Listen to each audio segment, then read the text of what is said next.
bishop was a skeletal man, with long tapering white fingers and raised blue veins which ran across his hands like tree roots over thin soil. I watched while the fingers of his left hand curled slowly and carefully around the bowl of his pipe, and his right hand gently tamped tobacco into the hollow. There was something almost spider-like about the way those fingers moved. I didn't like the bishop's fingers, but then I didn't like the bishop. "How have you been, Mr. Pettinger?" the bishop asked, when his pipe was lighted to his satisfaction. I thanked him for his concern and assured him that I was feeling much better. I still had some trouble with my nerves, and at night I woke to the sounds of shelling and men screaming and the scurrying of rats in the trenches, but there was little point in telling that to the bishop. All I wanted was for the bishop to appoint me to a parish, somewhere quiet, where I could minister to the needs of my flock, preferably a flock that was not intent upon blowing the brains out of someone else's flock. "I was hoping that you might have found a living for me," I replied. "I am anxious to resume parochial work." The bishop waved those arachnid fingers in response. "In time, Mr. Pettinger, in time. You know Chetwynd Dark, I assume." I knew it. Chetwynd Dark was a small parish, perhaps a mile or two from the coast. One minister, hardly any parishioners, and not the most rewarding of livings. But there had been a church there for a long time. "Mr. Fell currently has responsibility for the parish," said the bishop. "A good man. I remember him with affection. Despite many admirable qualities, Mr. Fell has had his difficulties in the past, but it appears that he has begun to behave a little more oddly than usual. He has taken to locking the church, I hear, from the inside. He also appears to be engaged in some form of renovation work for which he is temperamentally and vocationally ill-suited. His congregation has heard him digging and hacking at the stone, although there are no obvious signs of damage to the chapel, I understand, at least not yet. Talk to him, Mr. Pettinger, comfort him. If necessary, have him committed, but I want it to stop." "I await your report with interest. Still here, Mr. Pettinger?" And with that I was dismissed. I could smell salt on the air as I walked up the path to the minister's house the following evening. The sound of the departing pony and trap echoing behind me as it continued along the road to Chetwynd Dark itself, for the church was at least half a mile from the village. A light burned in the hall, but when I knocked no one came. I tried the door and it opened easily, revealing a wooden hallway leading into a kitchen straight ahead, with a flight of stairs to the right and a doorway to the left into a living room. "Mr. Fell," I called, but there was no reply. In the kitchen, some bread lay on a plate covered by a tea cloth, and a jug of buttermilk beside it. Upstairs, both bedrooms were empty. One was tidy, with spare blankets laid out carefully at the base of a newly made bed, but the other bedroom, it was strewn with clothes and half-eaten food. The bed did not appear to have been slept in for some time, and there was a smell in it, as of an old man's unwashed body. Yet it was the writing desk that drew my attention, for it, and what lay upon it, had obviously been the focus of Mr. Fell's attention for some time. 3 manuscripts, so yellow and decaying that the writing had turned to a kind of gold, occupied pride of place at the center of a storm of paperwork. The documents were incomplete, with sections missing or illegible. But Mr. Fell had made a considerable job of translating what remained. In his neat script, he had translated 3 extended sections, the first relating to the original church, which had existed on the site of the current chapel and dated back to the start of the millennium. The second appeared to describe the location of a particular stone formation on the floor, originally marked by a tomb of some kind. Mr. Fell had obviously encountered the greatest difficulty with the final section. His translation was littered with gaps or guessed words indicated by question marks, but he had underlined the words of which he was certain. They included entombed, malefic, and pit.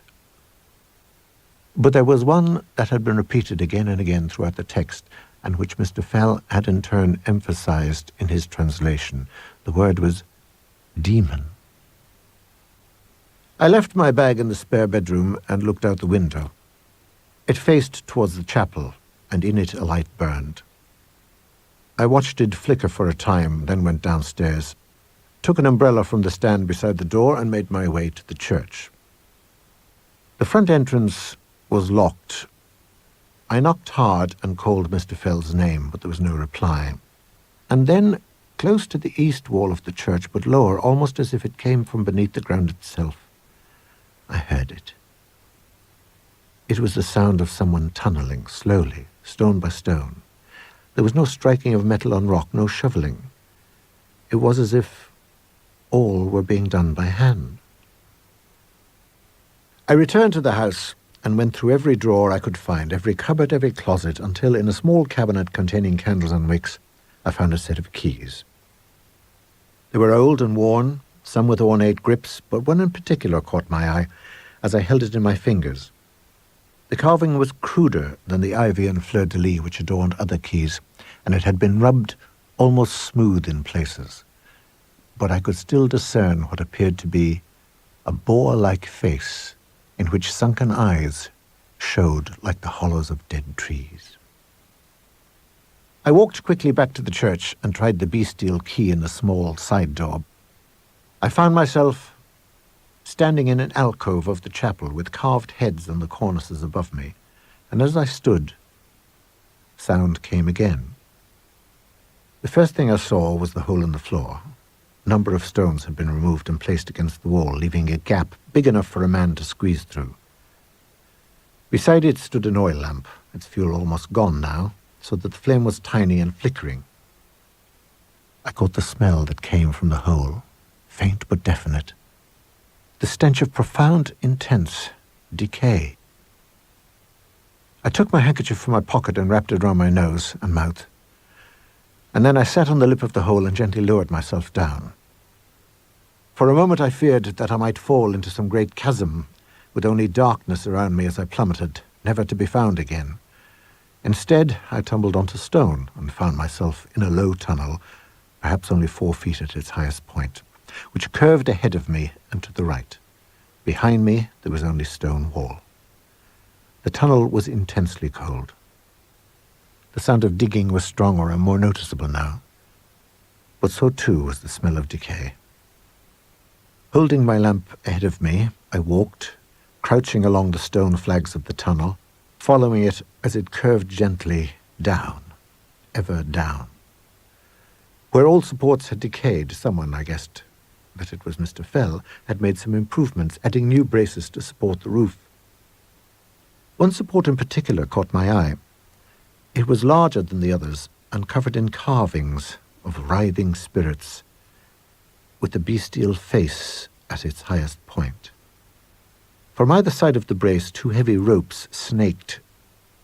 When I looked closely, I found them connected to a pair of iron rods, hammered into a gap in the stone. The ropes were new, the rods old. From the looks of it, if the ropes were pulled, the stones would collapse, taking the brace with them and causing the roof to fall in. The sound of digging grew louder and louder, the tunnel cooler and cooler. It was narrower now and difficult to negotiate, but I found myself hurrying, my curiosity briefly overcoming my unease.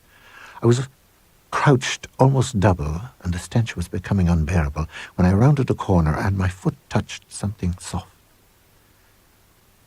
Mr. Fell lay at my feet, his mouth contorted, his face deathly white. His eyes were open, and there was blood in the corneas where tiny vessels had burst under some dreadful pressure. His hands were raised slightly as if to ward off something before him.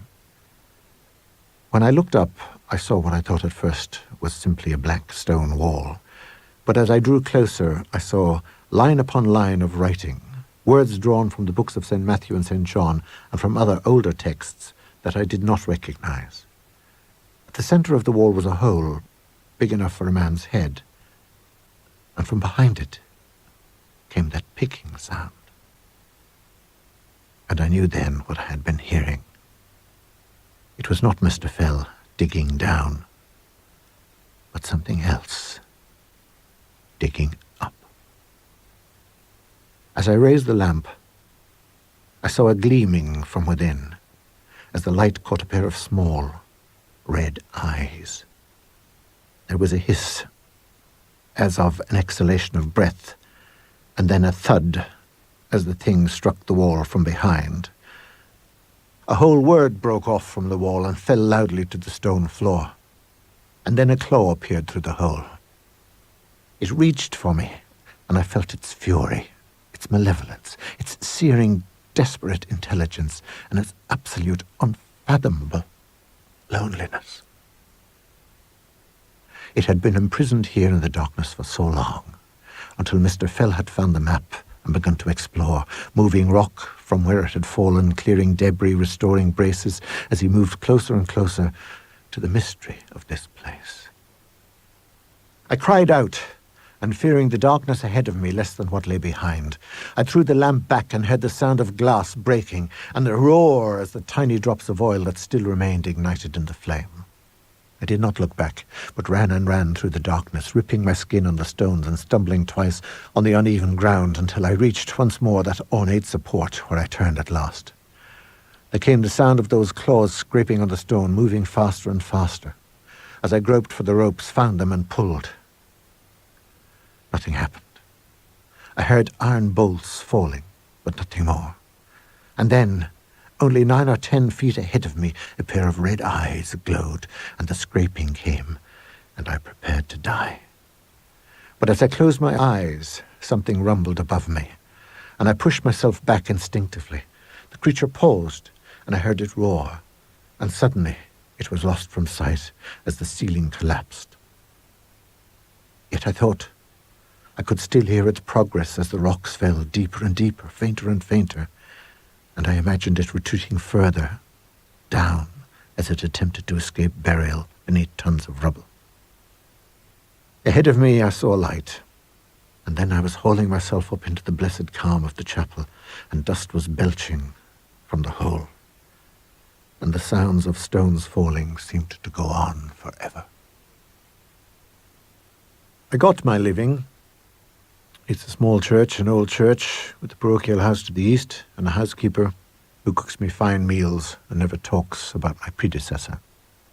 There is sunken ground nearby, and visitors sometimes stop and stare at it, at the remains of this unexplained phenomenon. Some damage to the floor of the chapel has been repaired, and a new larger stone set in place where Mr. Fell had begun his excavations, and which now marks the place of his burial. I have few parishioners and fewer duties. I read, and I write, and I take long walks by the seashore, and sometimes, when I'm in the church alone at night, I can hear it, digging away, patiently and intently, moving tiny stone after tiny stone, its progress infinitesimally slow. Yet still progress for all that. It can wait. After all, it has eternity.